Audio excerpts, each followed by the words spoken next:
I was forcibly dragged back into reality, bursting out of the empty space.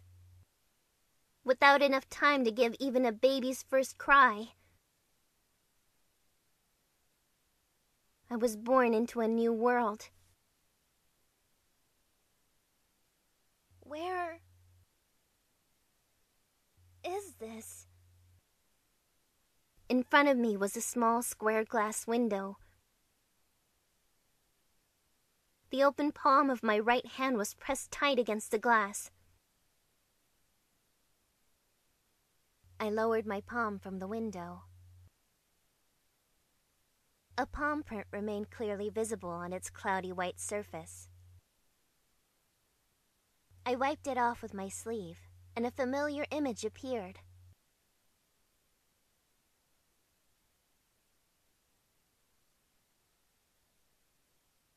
Me. It's me. I felt dazed. My head was cloudy. However, I could clearly understand that the image reflected in the window pane was my own. It's the same face I've had for 20 years now. There's no way I could be mistaken. As soon as I realized that, the haze in my head immediately disappeared. I looked down, checked my clothes, looked at my palms, and stared at the backs of my hands for a few moments. The fingers of both my hands traced the contours of my face, felt the texture of my skin, and ran through my hair, checking its length on their way through. It sprang up and down. There were dull pains in the neck and hip, but it wasn't all that bad compared to the pain I had felt before. I stretch my arms out as wide as I can. I take a series of deep breaths and start speaking out loud. I see! So it was all a dream! Even though it was just a dream, I somehow felt really happy to be back in my own body again. I cast another glance at my reflection, then turned my head.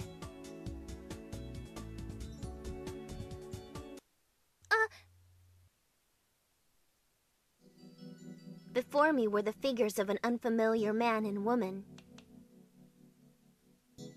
The words I had blurted in surprise hung in the silent air. I suddenly felt very awkward and gave a slight shrug. The source of the awkwardness was those words that had come out of my mouth earlier. I didn't stop to think that I might not be the only person in the room.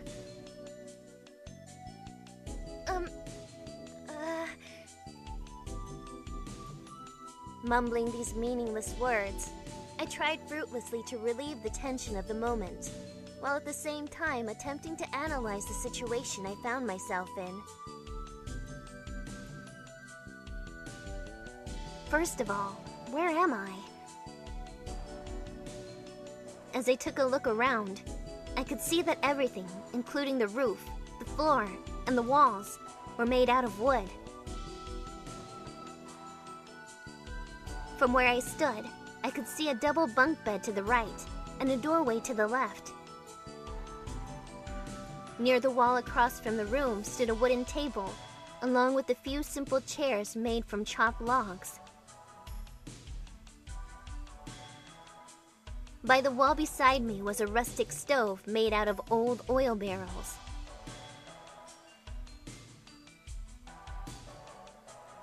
I could hear a crackling sound, most probably produced by the red-hot logs burning inside the stove. Cumulus clouds of white steam rose from the tin kettle placed upon the stove.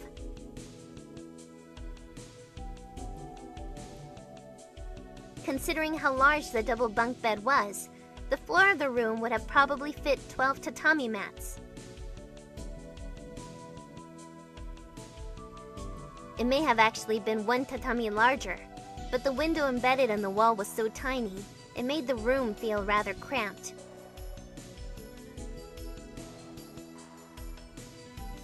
A mountain hut? I couldn't think of any other possibilities.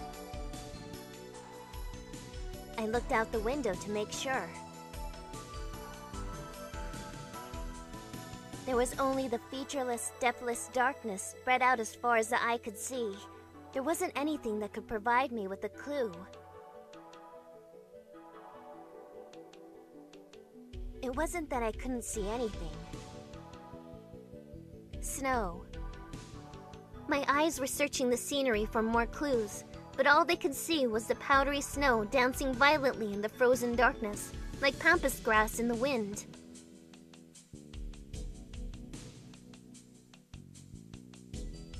Crystals of ice decorated the edges of the window.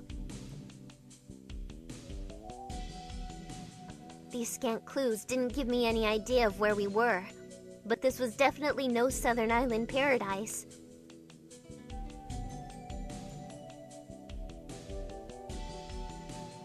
Then it hit me. The cold. And it wasn't just your average cold.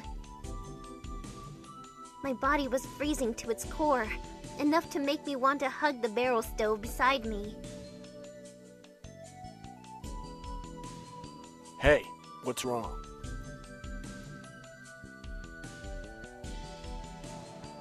The voice made me turn around. The man looked worried as he watched over me. You alright? I'm alright. Wasn't something I could honestly say. Being suddenly seized by this freezing cold, with 2 completely unfamiliar people in front of me.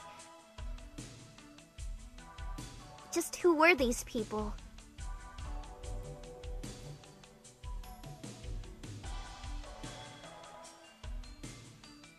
The man in front of me wore a hooded jacket. His short, trimmed hair had casually fallen into disorder. There was a sparse amount of stubble growing around his mouth and chin, and his prominent cheekbones gave him a dauntless appearance. His body was in good shape. His figure was trim. That being said, by no means was he thin. The muscles on his shoulders and chest were toned to the degree that their contours were visible through his clothes. If anyone asked me, I'd have to say that he had an extremely manly, strong body. In contrast to this air of strength that his body gave off, his eyes seemed to be doing a poor job of hiding his overwhelming sadness. The woman.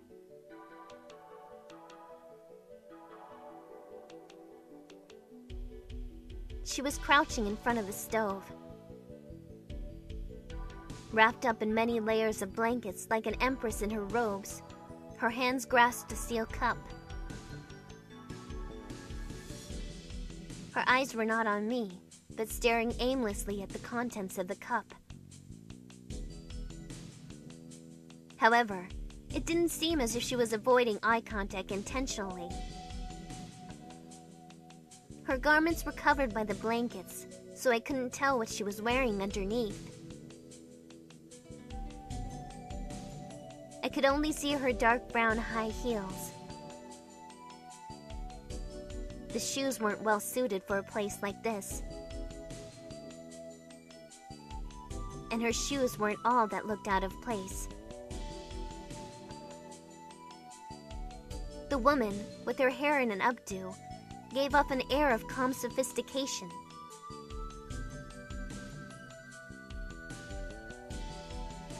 Would it be an exaggeration to say she was from high society? Surrounded by the drum stove, the tin kettle, and the assorted timber, her appearance was particularly conspicuous.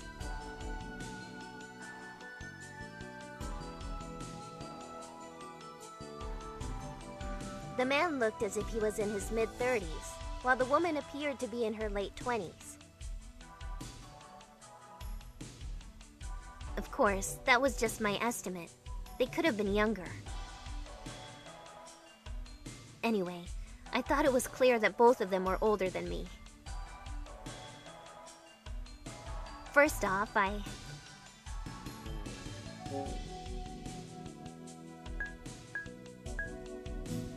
tried talking to the man. Excuse me.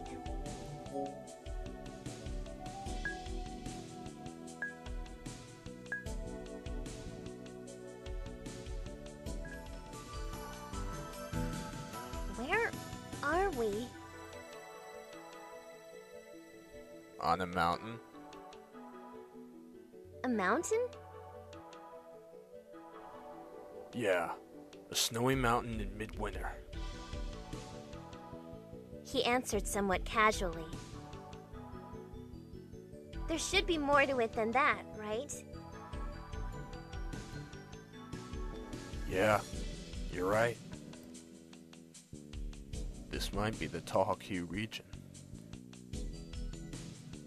He stroked his stubble.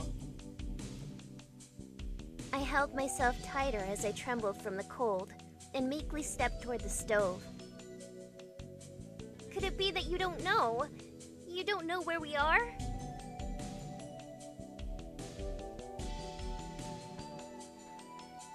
You're right. I don't know. I was hoping you'd be able to tell me. What did he mean by that? There's no way I could possibly figure out where we were. I just waited for him to go on. More importantly, are you alright? What do you mean? No, how should I say this? What I'm about to say might be a bit rude. But you... He raised one of his eyebrows, drawing my eye momentarily, before continuing. You're acting kind of strange. Eh?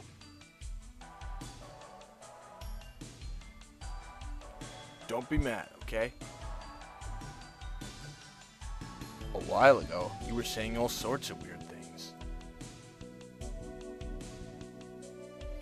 All of a sudden, you started spouting nonsense, acting violently, screaming, and pausing for a long time while speaking.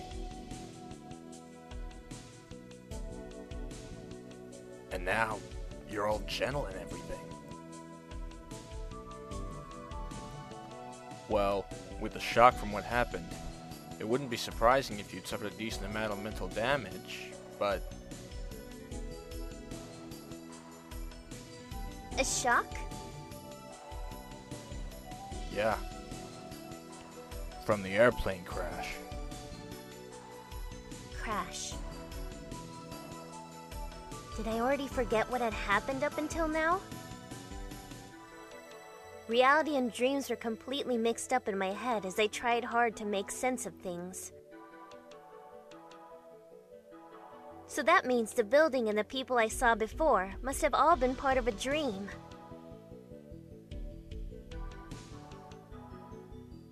Then, the crash. What happened to the other passengers? Was Uni saved? Although I couldn't be sure and felt a tinge of uneasiness, for some reason I wasn't really all that worried. Though I was still in a rather strange state of mind, I was definitely much calmer than the me in that dream. There was a mysterious feeling of confidence in me. A feeling that Uni was definitely alive somewhere.